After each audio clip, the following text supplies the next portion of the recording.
All right, let's do it again.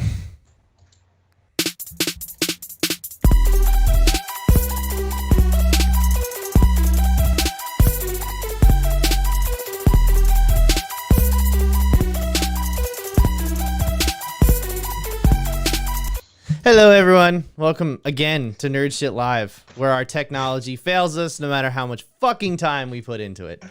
With me, as always, is Jer, Nick, Joe. Hey, how was everybody's week? Was it good? Hey, we all had a good time, right? Yeah, woohoo! Fuck this so much. I don't know why I chose to do this. Anyway, how was everybody's week, huh? What'd you guys watch? What'd you guys play? Tell me about it.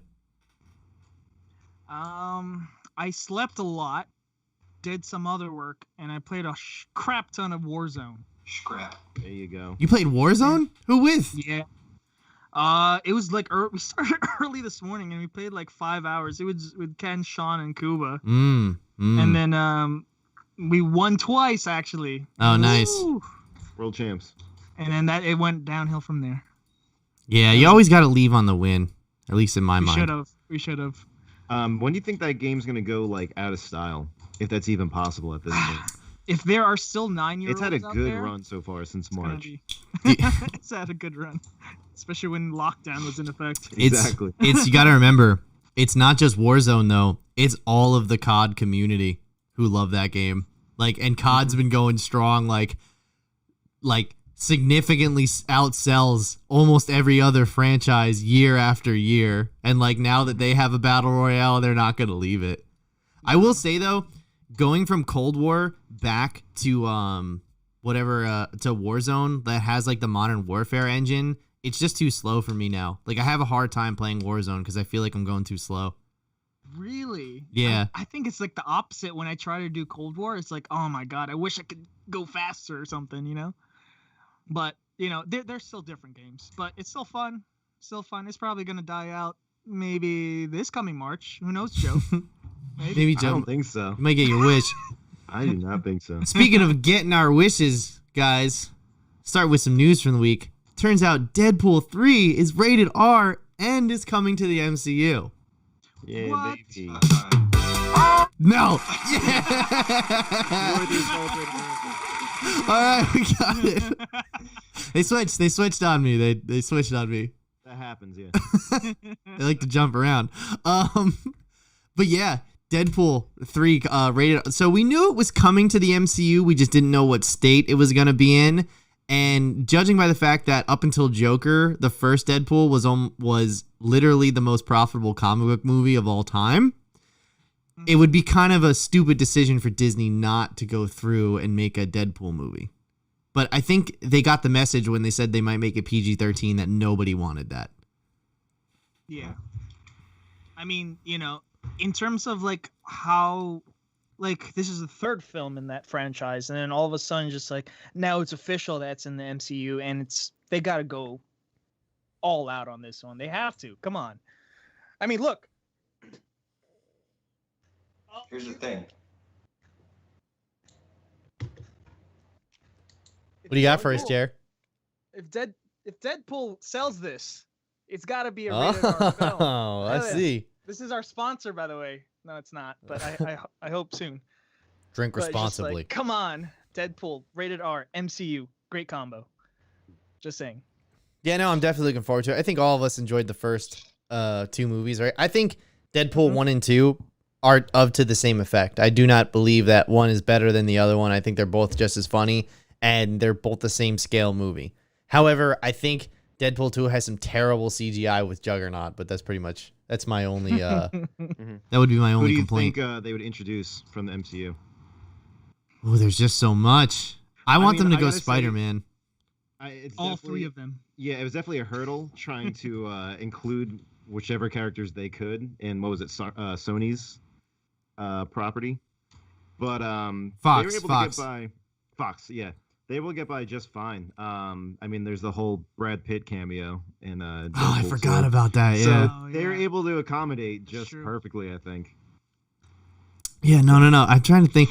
That's right. The whole X-Force just dies in that one scene, the right? whole montage. And we wouldn't have had that if they actually had MCU. that one guy flies right into the friggin' wood chipper.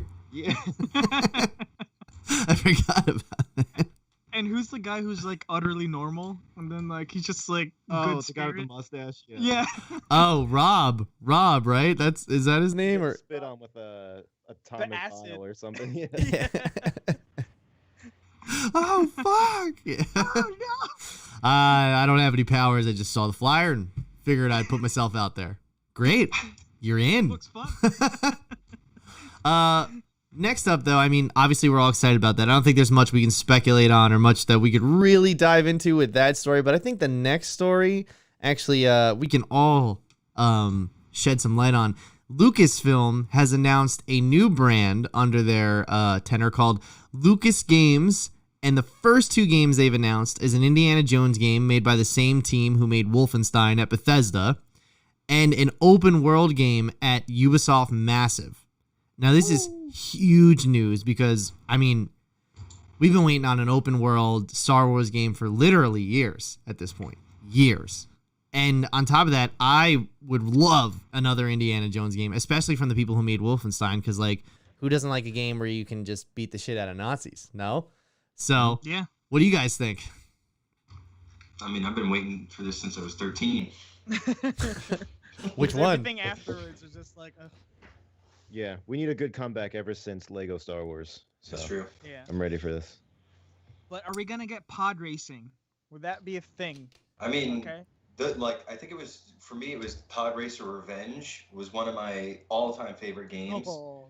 I don't think I ever played the original, but yeah, the Pod Racer Revenge for PS2 was the height of gaming for me, and I would love to see that, especially in an open world game. Imagine if you could just like pop over and do a couple races. Ooh. Yeah. I would enjoy that. That would be fun. I'm really looking forward to the actual core mechanics, such as like, are we going to be a Jedi or are we going to be a bounty hunter?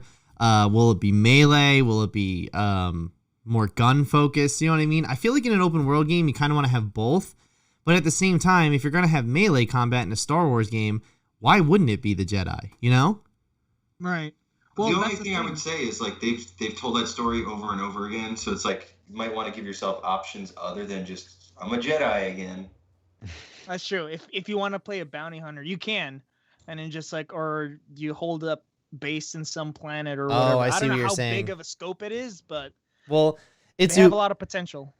I mean, as far as the open world game is concerned, it's Ubisoft. So we know what to expect at this point. Every single game that they put out is an open world game. It's whether we like them or not, you know, it's icon filled, checking your map, doing meaningless side quests, and following a pretty, at this point, a pretty generic main quest. However, they did change things up when they put out Immortals Phoenix Rising this year. And I mean, I love that game right now. I wish that it was more well optimized so I could actually play it all the way through without having to jump over to my PS5. But that being said, it is still really good, and it's a nice change of pace from what they normally do. Right. Mm-hmm. Yeah, and in terms of like, you know, this sort of branding, right, especially for Ubisoft, I feel like if they've already done so well, you know, in terms of like objectively as possible, like they've done pretty well in sales and like people's reception of it and of their games and everything like that.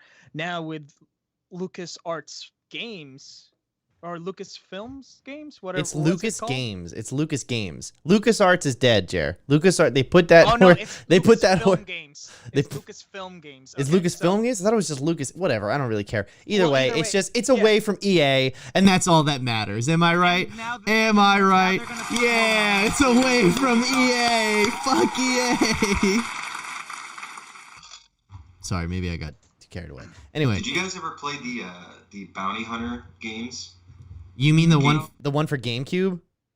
Well, I had it for PlayStation. Oh, okay. I never played the original, but I saw them. I saw the box in a TJ Maxx once, and I tried to buy it. My mom wouldn't let me. Damn. That's another one. I'd love to see some of the mechanics of that game come back. You're playing as I guess it was Boba, and you chased, you hunted bounties and stuff, and like the storyline was great. No, definitely. I don't think I played that. Yeah, I remember seeing footage of it a couple times, maybe a couple Let's Plays here and there, but I don't really I don't really. What is that picture? I don't really remember it too much. My Star Wars collection was like Rogue Squadron, Jedi Knight, Jedi Academy, that type of stuff. I never played the KOTOR games, but I would like to. I just gotta sidetrack us for a second. Nick always looks so concerned whenever we're live. Like, I'm always expecting him to break some bad news. I'm just like, what's he doing? Is he checking out the stream? Is, like, is there an audio issue? But no, he's just photoshopping And this people during the show. And this is immaculate. this is pretty good. This is definitely one of his better ones, at least from what I've seen. It's pretty appropriate, I would say. Anyway, moving on to our, I guess, next topic. I mean, actually, before we do that, Indiana Jones. I mean, Oh yeah, we kind of glossed over that. Oh yeah. who saw that coming? Because, like, obviously they're making another movie. Everyone's like, hey, don't do that. But I personally am looking forward to an Indiana Jones game, like, through and through. The last one came out on the original Xbox. It was trash. I got it from my one friend for his birthday. He ended up returning it. It was hurtful. Either way, though, I'm looking forward to it. I think an action adventure Indiana Jones game in the same vein as like Uncharted is exactly what we're looking for. You know what I mean? Honestly. And Jerry, you've played the Uncharted games, right? Oh yeah. So just imagine like Indiana Jones with that type of skin With the on, whip. like high def. Yeah, Oh. with the whip and the gun and the hat. And I hope the punches still sound incredibly over exaggerated, like they do in all of the movies. You know what I mean? Like we did the old favorites on Indiana Jones, like over the summer, and you remember how those punches sounded. It's straight up like Oh yeah. right out of a cartoon in most cases. And another excuse to fight Nazis too. Exactly, that's exactly. true. I mean, It's a game for 2021. I'm thinking we're doing a lot of that right now as it is. Step outside your door. Yeah. However, I think doing it inside the home would be nice too. You know, True. Uh-huh. but still, This and is the one thing, like they've been talking about, like, oh, new Indiana Jones movie, and it's like I just want them to stop and leave Indiana Jones alone. This is the one thing where I'm like fine with it. Okay, cool. Give me more Indiana Jones. I want Indiana Jones games forever.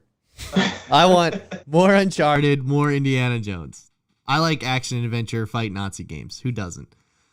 And of course, it's made by the same team who made the Wolfenstein games, which I'm not sure if you guys are familiar with the new Wolfenstein games at all. It's basically the Nazis won World War II, and America basically becomes a resistance front for pushing back the okay. Nazis. Right. And yeah, like I said, great game, great mechanics, hard as shit. Hopefully they don't make those games as hard.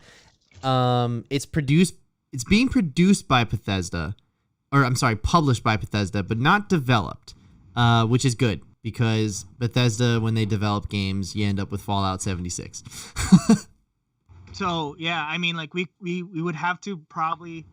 The only time that we'll see the whip, Indy's whip, would be like behind a microtransaction. Can you imagine that?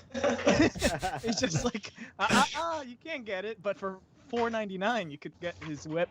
It's just Now, like, oh, dude, honestly, Golden whip. you know, at the risk of sounding like that fucking idiot, the quartering, what I hope they don't do, and this is not an endorsement of any of this, I hope they don't water it down. Like, give us the Nazi imagery. You know how, like, in Call of Duty, they don't use the swastika. They don't use any real, like, Nazi party propaganda. You know what I mean? oh, and- They're just gonna put Hydra in there. Yeah, exactly. Exactly. And, like, here's the thing. I'm not saying I want to promote that ideology, but what I am saying is that, like, let's beat them up. yeah, let's yeah. put the Nazis in there and let's beat the fucking shit out of them. You know what I mean? You know? Exactly. And then One let's thing I find wanna those see- crystal skulls. One thing I want to see is, like, you remember that mechanic from the Tony Hawk games where you had to, like, balance while you were grinding. Oh, yeah. Oh yeah. I want, like, all right, so you got to put the totem on the pillar and like make sure it's weighted properly, otherwise the big boulder comes out and rolls after you. Oh, I would be shocked if the big boulder didn't make some sort of appearance. You know what I mean? Mm-hmm. But yeah, all things look good on that front. I'm a little worried about that Ubisoft one, but it'll just be nice to have an open world Star Wars game. Moving on, I I mean, come on. Who didn't see this one coming? Bruce Willis was asked to leave a Rite Aid because he wasn't wearing a mask, or I think he was just in a pharmacy because he was refusing to wear a mask.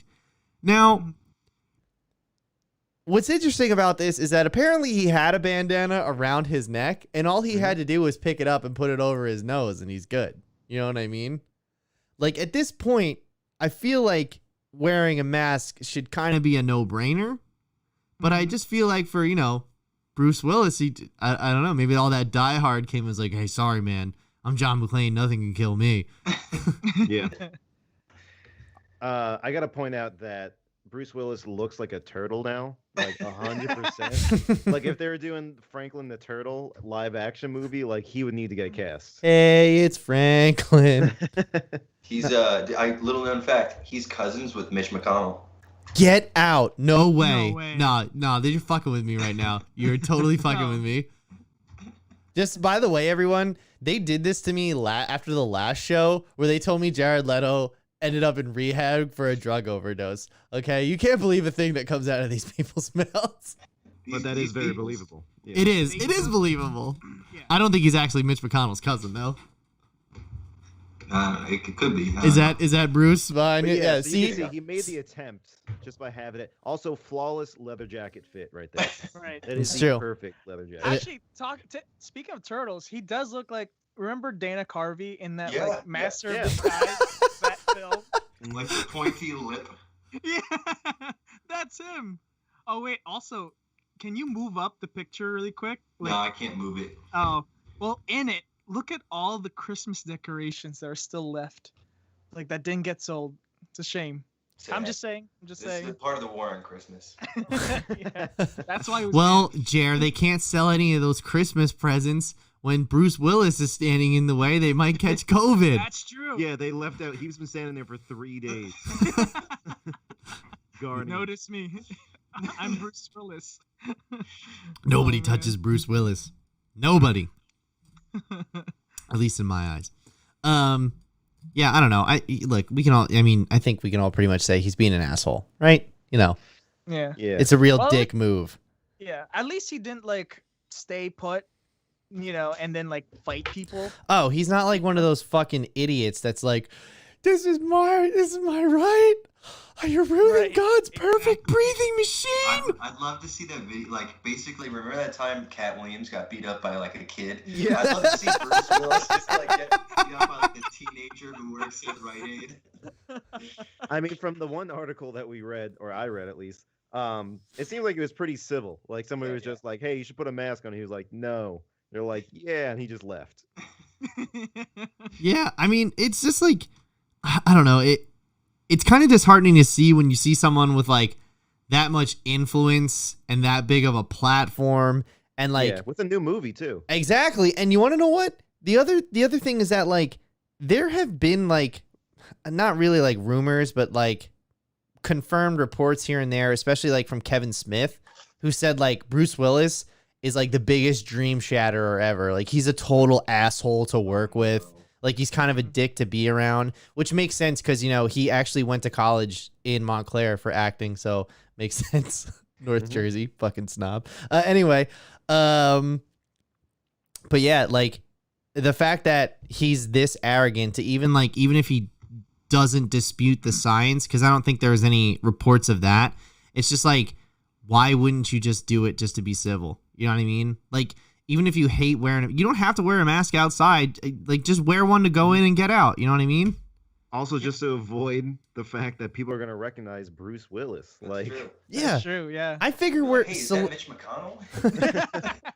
from the eyes up, it looks it. Yeah. I figure Celebrities would want to not be recognizable and would wear masks anyway. Yeah. You know what I mean? Well, he's promoting his new movie. That's it. That's true too. This will definitely get the public. Bruce It Willis. gets the public going. Picture a bunch of like PR people be like, "All right, maybe we do some crazy viral video." He's like, "What if I just walk into a CVS without a mask?" Bruce, not your best idea. I'm gonna do it. All right, well, It's gonna work. when we start He's selling, like part of a flash mob. he's like, when we start selling tickets, you'll thank me later. Bruce, the movie theaters are still closed. What? Doing flash mobs at the Capitol now.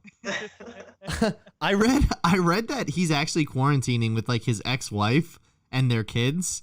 So I'm sure that would make you go a little crazy if you had to quarantine with your ex-wife.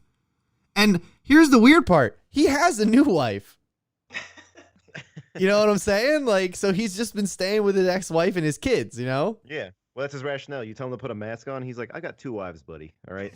I already have it bad enough, okay? I can't breathe. Nothing's going to kill me, bro. All right. I got 2 wives. Okay. All right.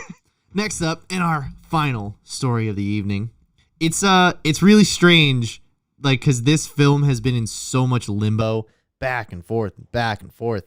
But Godzilla vs. Kong got moved up to a March release date, March 26th. So about 2 months, and no trailer. No trailer has come out yet. This film was originally supposed to come out March 2019, and then it got pushed. Oh, no, I'm sorry.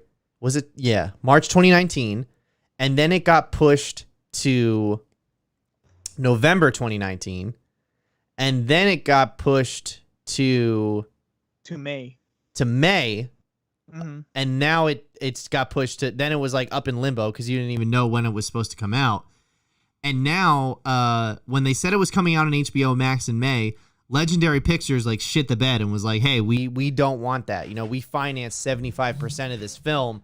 We want it to have a theatrical release.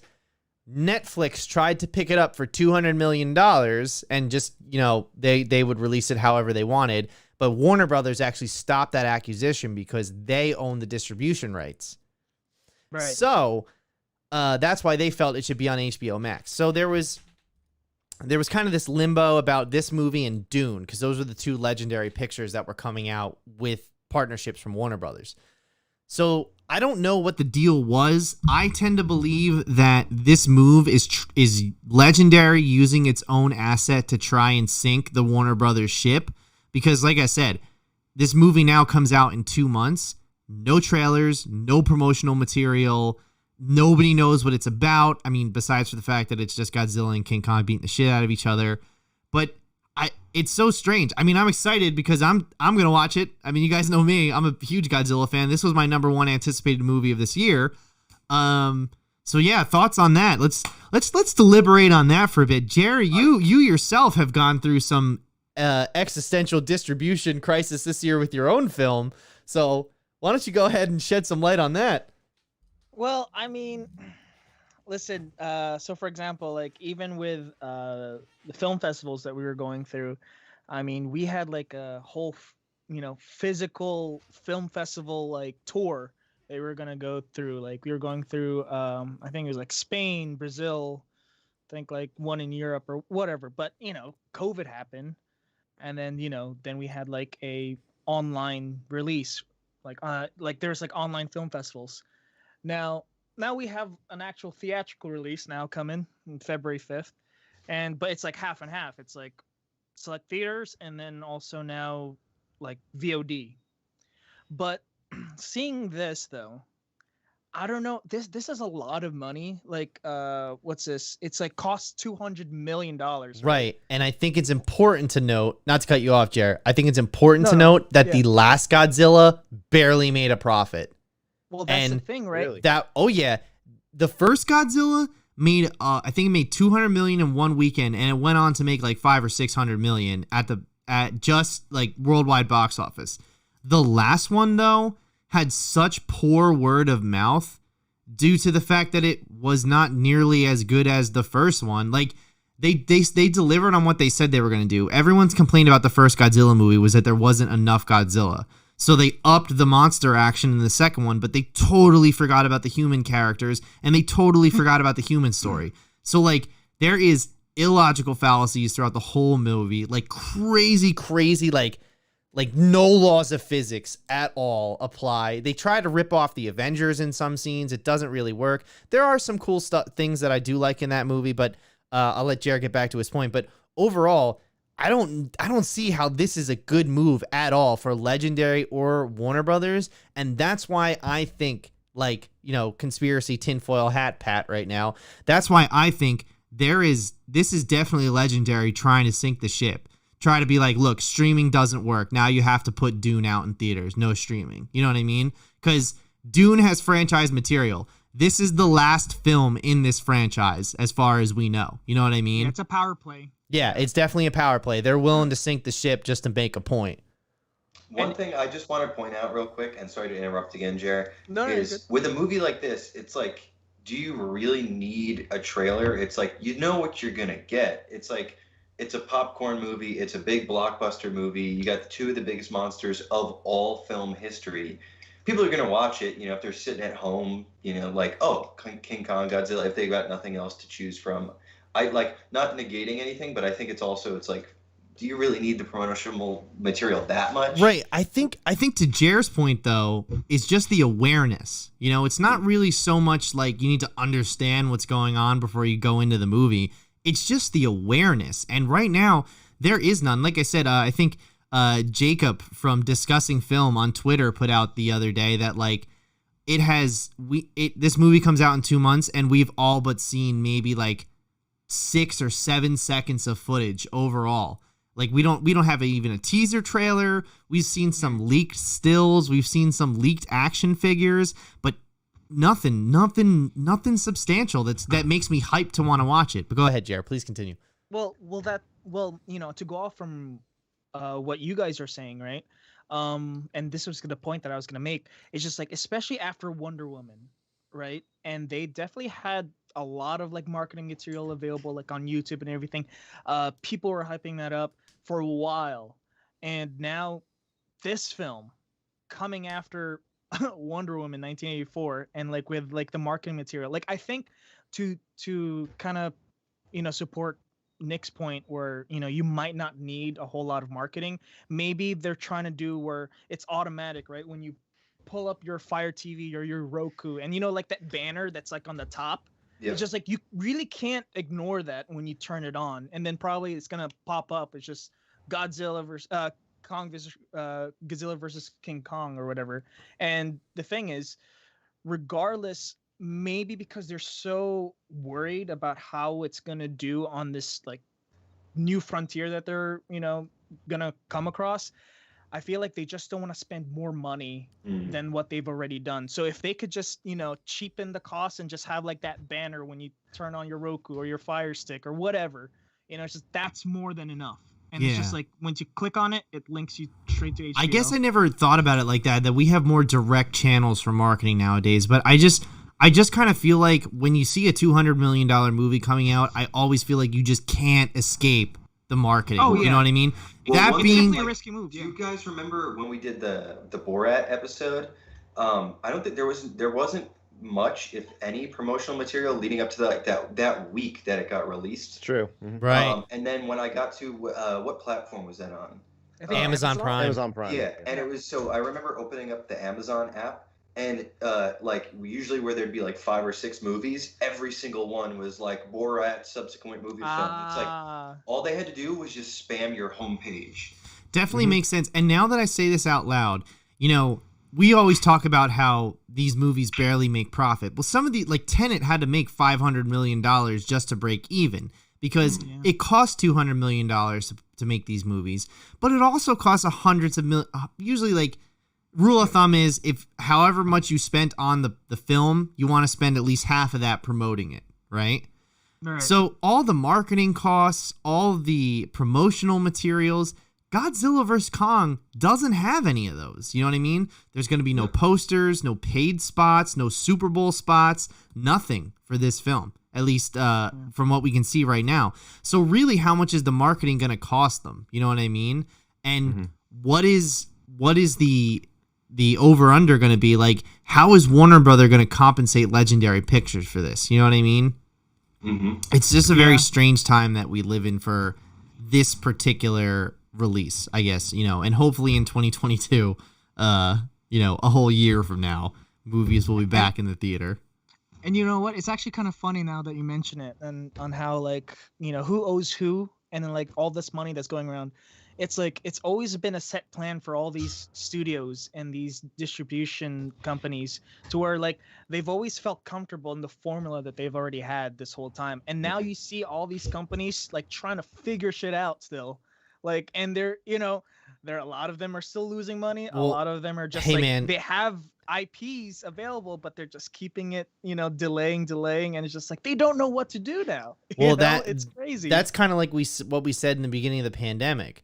We were like, right. they're never dude, if they ever want to make $1 billion on these blockbusters again, they need to charge like $80 for a VOD rental, and it's just not gonna happen. You know what I mean? Yeah. It's just not gonna be there, especially when you can't even own the picture that you're purchasing or renting, so to speak. You know what I mean?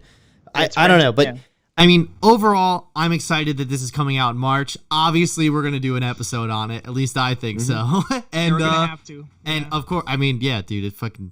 I mean, even just to shed a little bit of light on that, even if you're not into the whole giant monster kaiju thing, the iconography that's going to be on screen as people who like films like us, that's definitely something that I want to watch. You know what I mean? Because remember, Toho is still making Godzilla movies with guys in suits, and models. And Right. America, we were just like, nah, throw the computers at the screen. Right. I'm pretty sure they said like they had to wait to make the 2014 Godzilla film because the processors they were using to render out his model would have taken like 6 months if they didn't have the right equipment. So that's why Legendary took so long, because they had to upgrade their computer system. Moving on though. We're on to our main topic though tonight, right? Yep. Okay, hold on, please be the right one. Okay. We watch Soul! Yay! We watch Soul! Soul! Alright, so first we're going to do non-spoilers. Yeah. Oh yeah, there's Nick. Nick's got the poster. Trademark promotional material. You looking good Actually, as... I didn't see this movie. Wait, hold up. That doesn't look familiar at all. That's the version that they showed in China. I don't know. Yeah, they did. They did. That's pretty cool. I It's would like know. in The Simpsons, was it the Mr. Sparkle? Homer's famous in Japan for some reason. Yeah. That version, yeah. You guys want to know what this movie made me think about? Just Off the top, Morty, kill Pencilvester. But to start, obviously, we're going to do non-spoilers for the first 10 minutes. Then we're going to do spoilers for the 10 minutes after that, and then we'll just go into clip of the week. But let's start non-spoilers. I'm just going to say it right here, right now. Don't think it's Pixar's best movie, but it is undoubtedly their best-looking film. The lighting engine they're using is unlike anything I've seen in my life. I was captivated by the images, by the absolute rendering of every scene. Like, I can't believe the way some of those shots looked. It was Yeah. Yeah. There's a scene that takes place in the hospital room, probably for like the second time. And for a second, I thought it turned into a live action movie halfway through. The 'cause it's bed? that realistic. Yeah. the my bed. God. Oh, yeah, I yeah, said yeah. the same thing. Yeah. And it's just like, oh my gosh, they know what they're doing already. Because like in Toy Story, the latest one, they were figuring stuff out with lighting. So now they're just like, oh, we could just do whatever Yeah. film from here They on out. improve upon It's just new easy. technology with each movie. As yeah. much as I Oh, don't man. want to admit it, RTX probably had a lot to do with this. You know what I mean, Jer? It's their probably their engine that they're running with RTX. But like, But they probably made their own though. oh yeah, I mean, fair enough, but just to get off the, without going into spoilers. So what'd you guys think of the story overall? I thought it was pretty good. I thought it was very introspective. Once again, another Pixar film that gives you a new perspective. It didn't fill me up with emotion and make me feel a certain way during, other Pixar films. Like, I know, like, during the end of Toy Story 4, I almost cried, but Oh, right. yeah. That's hard to beat. Yeah, but I was watching it with Liz and her mom, and they were both all welled up with emotion and everything. But to me, I just kind of felt like, this was not their biggest emotional wallop. But even then, I still thought the film was so One good. thing that I didn't miss was this is the second movie in recent years that they've done that has to do with like death and the afterlife, Mhm. which is like they take children seriously. and like they can deal with these bigger topics, these heavier topics, which I think is pretty cool. I'm glad they're going rather than just like fairy tale Sugarcoating it, princesses. yeah. Right.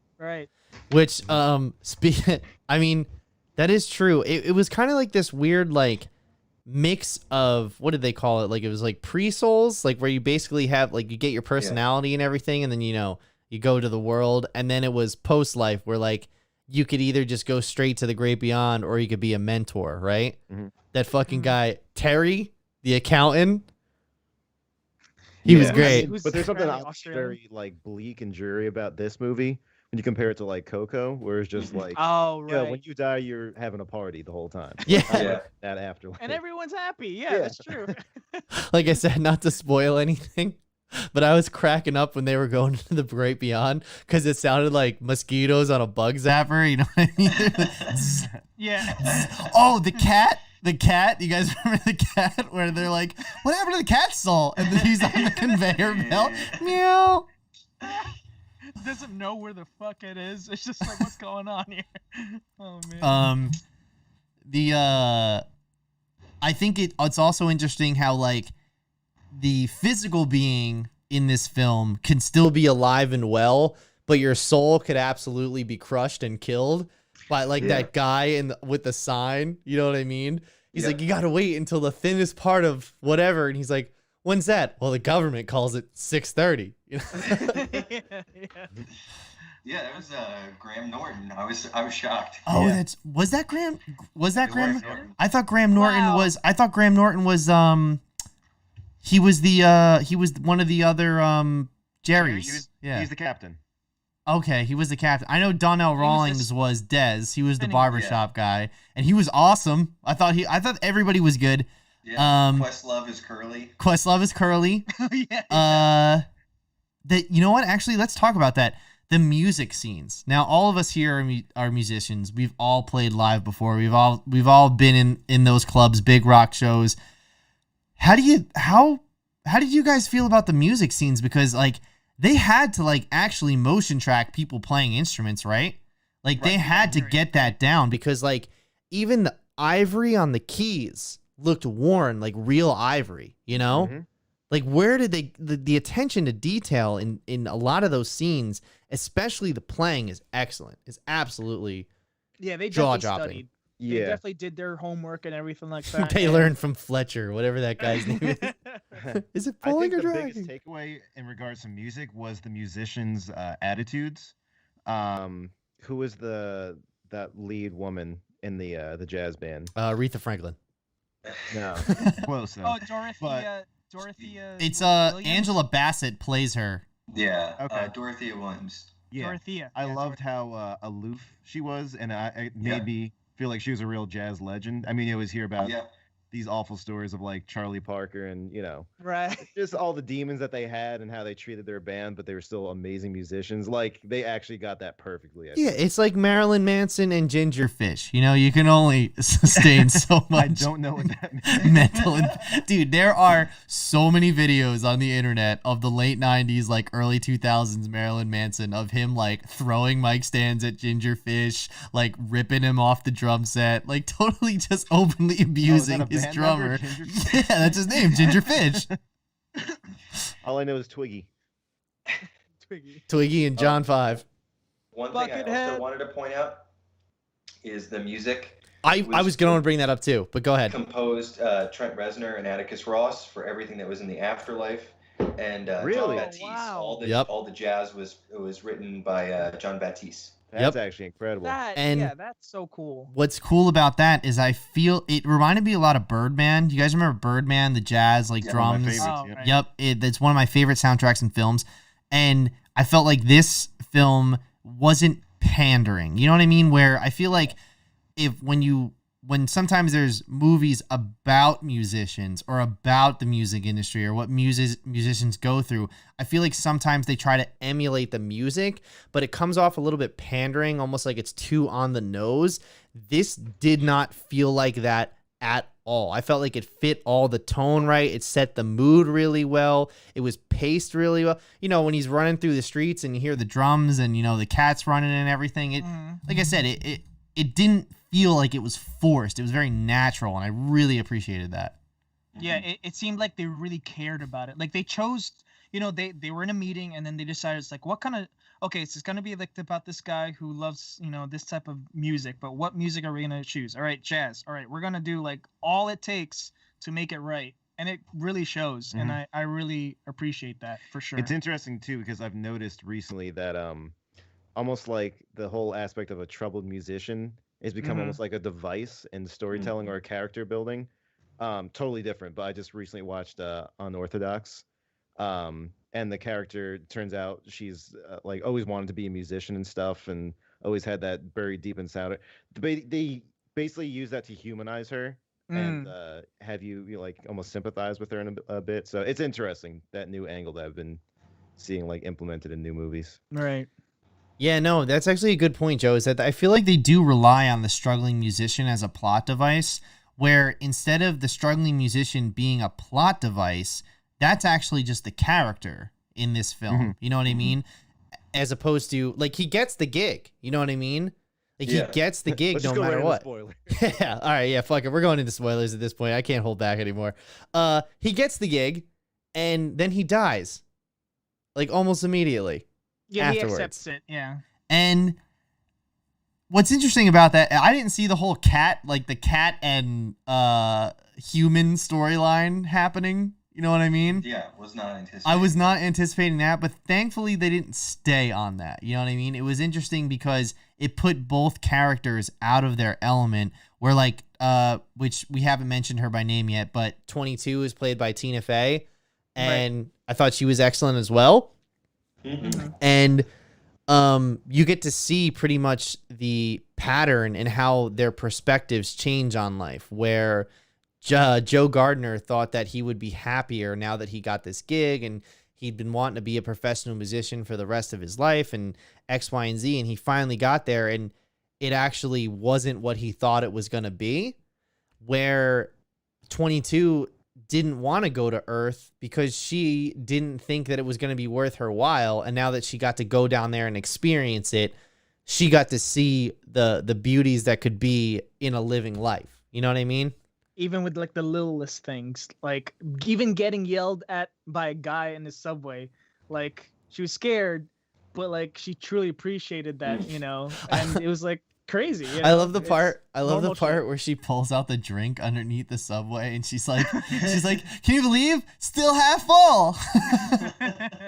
She's optimistic. She didn't say half empty. I didn't feel like there was a lot of the Pixar stupid cartoony humor that we get in a lot of these Pixar films, and I obviously think that was by design. There's still humor, like the accountant, like Terry. I thought he was great, and I feel bad for Terry because Terry's just trying to do his job. Terry's actually an excellent accountant. He's great at his job, and I love. Page 9. And he just wants recognition. That's all he wants. Yes.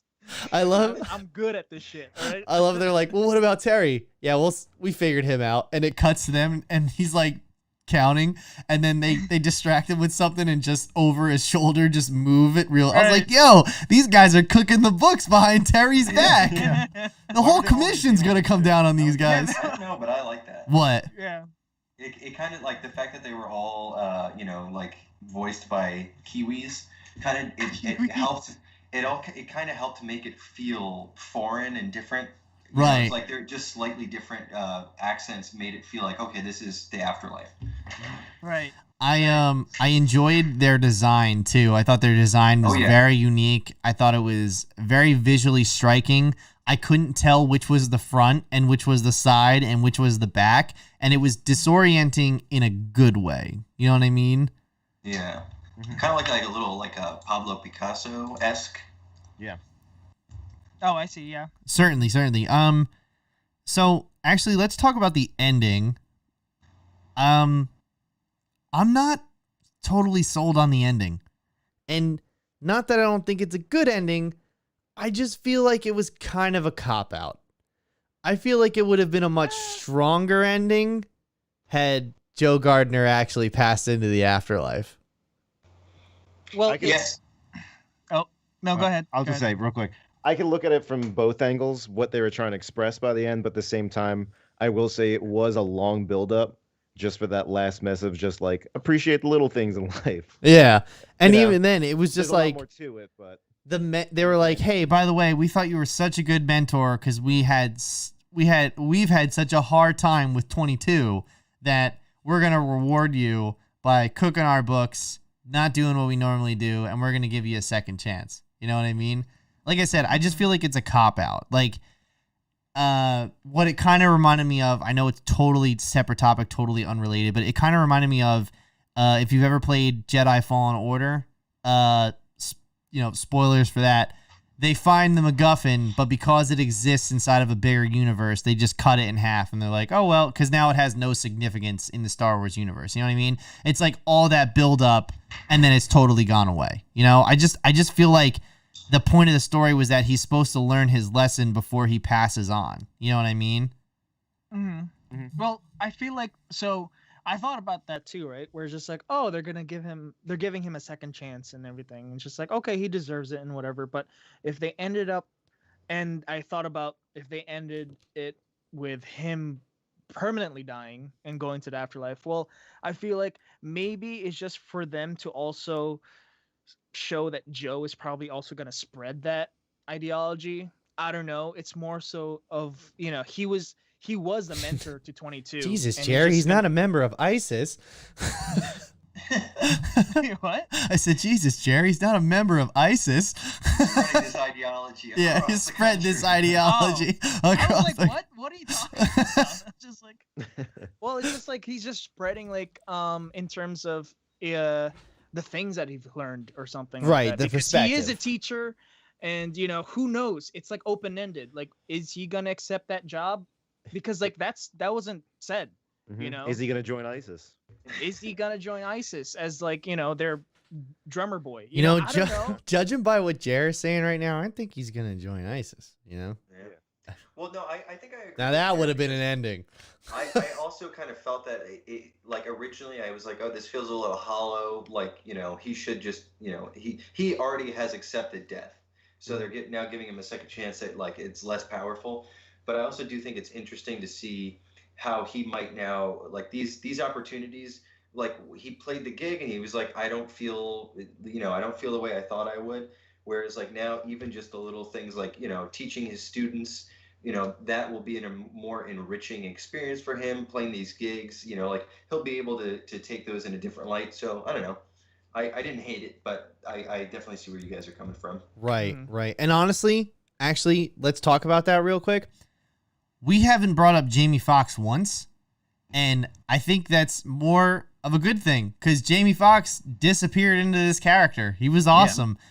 Gave a great performance. I'm not sure if this is his first role voice acting. I'm not entirely sure about that, but if it was, he did an excellent job. It was stellar. And my only wish is that, or my only I guess the only regrettable thing about new Pixar movies is that they are not doing sequels to these. They have said recently that sequels to their classic films, their bigger franchises, are financially significant to keeping the studio afloat. So you are going to get a Toy Story 5 and a Toy Story 6. You're going to get a Cars 4. You're going to, you know what I mean? But these new ones, like the Soul and the other one that's coming out in a few weeks in March, I think they're batting 1,000 right now, and I can't wait to see what they have next. Like I said, just based on the way this film looks alone, it is spectacular. Yeah. What was the other Pixar movie from a few years ago that was kind of out there, dealt with the same thing? Inside Out. Is that Inside Out, yeah. Yeah, kind of very reminiscent of that movie in certain regards. As much as I loved this movie and that one, I do not expect them to kind of like capitalize on either of those IPs. Bing bong, bing bong, so bing many bong. Frozens. Yeah, you can only. For Yes. the record, Jamie Foxx did a voice in the film Rio, 2011. Django? Not Django, Rio. It was about birds. And then there's a bunch of New Zealand people in there too. Rio, that's right. I forgot about that movie. I have never seen it, but I know that it exists. How could I have forgotten? Anyway. Oh, and Rio 2 in 2014. Either way, though, I highly recommend it. If you're into Pixar, if you just want to watch a good movie, like for an hour and 40 minutes of your day, that was the other thing too. It was brief and it still told a good story, which I appreciate, as opposed to Wonder Woman, where it was 2.5 hours and it told no story. So yeah, I highly recommend it. Scores for me, like 9 out of 10. Jer, what about you? Probably like an 8. So apathetic. Nick? I'd probably be around the same range, 8 or 9. Joe? Yeah, 8. 8? Oh man, whew! I didn't think I would like this movie more than Joe and Nick specifically, but I'm just glad we finally got a Pixar barbershop scene. Yeah. Long overdue. That's true. That's true. Actually, you know what? that real quick. What was up with that? Remember they're like, I need you to line me up, and then like the razor like shoots out of his hands, ricochets off this, there was some cartoony moments like that. You know what I mean? But like it was still, I still feel like this is Pixar at its most like grounded in reality, despite the fact that there was like this whole afterlife, pre-life thing. Mm-hmm. I like the whole boat aspect where that guy's out there catching untethered souls and stuff like that. Yeah. Captain always goes down with his ship, and it just cuts to him like outside on the corner, and then he goes down. Oh, it was good. All right. With that being said, I think we all know what it's time for, right? Mm. Oh yeah, the clip of the week. Oh, it's the clip of the week. It's the clip of the week. Woo! All right. Jazz hands at the end every time. So let me just see. Can you guys see? Can you guys Actually, see the Yes. clip. Oh, there it is. Okay, we're on. It's on. It's on OBS. We're okay. All right, I haven't seen this yet. I just downloaded it and I queued it up. So Okay, let me just say ahead of time, there's a person operating this. operating this. Okay. Okay. All right, let's do it. And Santa's on the go. Oh wait, what the fuck is that? Is that his dog? What the fuck? There goes Santa.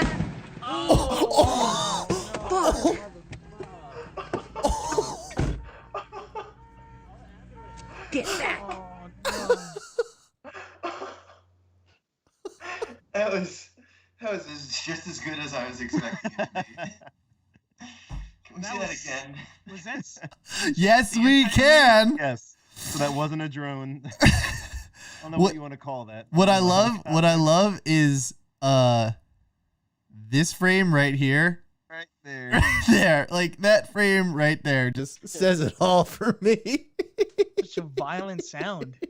Yeah, well, let's watch it again because that was well worth it. It reminds me of that episode of Ed, Ed and Eddie where they build the plane to try to escape detention, and they get caught on the power lines. That's fucking cool. Oh. Is that his dog? What the fuck? No. There goes Santa. Oh my god. And then he's just. Get back. I love how he's just hanging. He's just hanging on the fucking pole. I like the guy got out of his car too. Like, what are you gonna do? I love how innocuous So, it all starts. There goes Santa. Just, Yeah, just to reassure Boom. Jared, that guy lived and didn't have Okay. any injuries whatsoever. Really? Oh man. Yep. That sounded a bit sarcastic, Joe. No, that's what the comments said. Oh, okay. Take him with a grain of salt. But I mean, he definitely if he had no physical injuries, his pride is definitely hurting right now for sure. I mean, like there's he's not getting that gig next year. Yeah. yeah, no, this was the last time they hired. hired Jerry to be Santa. All right, like. Oh man. And by the way, I mean, if he had a little bit more clearance room, he would have made it. You know, he didn't. Yeah. Where's Oh yeah. air traffic control? Like here he goes again. Let's see. Fucking Just hell. imagine like working for like DPW and be like, oh well, I got a call. Somebody flew into the power lines. When they fly, some guy dressed as Santa flew into the power lines. What even is that? What is that? Gyrocopter? I don't think that's a gyrocopter. I don't even know. I don't know. I don't know at all. It's definitely not street legal. That for sure. For sure, it is definitely not street legal. That's why he never touched the street. And you wanted to be clear? You want to know what? This is why Santa doesn't drive one of these. Okay, so this guy got it wrong. Okay, because if Santa was driving this, we would never get presents every single year. Well, also you'd wake all the kids up as you flew over their houses. Yeah, but Pretty loud. the pitter patter of hooves on Christmas Eve keep me fast asleep. Like, There goes Santa. I love the initial impact, and I love Straight the over oh fuck. Fuck me, that's a good one. That's a good clip of the week right there. Oh man. And then he just hangs. The video queued up. I recently saw a video of some city. So there was a guy doing donuts in a pickup truck in the middle of like a crowded intersection. He slips and knocks out a streetlight, which then hits the power lines and they fall into the ground. And like, there's people standing there. I have to find this clip for you guys. We'll bring it in next week. All right. Save it. I would just Save like it, to say right before we go, I do love the fact that after he hits the power line and the transformer explodes, he's just hanging there. Yeah. Like, how long did he hang there for? Like, Dude, we know PSE&G isn't getting there till tomorrow. that's what I did. That's what I was thinking. It's like, is Tomorrow's a PSE&G? holiday. Yeah, is Tomorrow's PSE. a holiday. Hey, sorry, man. We're off tomorrow. You're going to be stuck up there all day. Oh. Oh, shit. That was good. I like that one. I'm going to save that one. That one's for me. All right. Well, with that being said, we thank you very much for watching this live stream. And if you want to listen to the show again, you want to recommend it to your friends, all of the audio versions of these podcasts will be available on all major podcast networks. On top of that, we'd like to thank you for sticking with us, giving us the downloads, watching our clips, going back and checking out what we have. Once again, you can follow the show on Instagram at nerdshitlive.com. If you have a Twitter, I think that platform's going to die now that Trump's off of it. But on Twitter at nerdshitlive. Also, on top of that, you can follow us on our regular socials. I'm at PNAPS on pretty much everything. Jer is at JR Condes on Instagram. Nick is at Nick McFly now, right? You changed it. Yeah. And then Joe is at Joe Enright with 3 E's, right? That's where we're at now. 4 E's this week. 4 E's. All right, 4 E's now. But other than that, thank you very much for watching, and we'll see you next week. Bye-bye.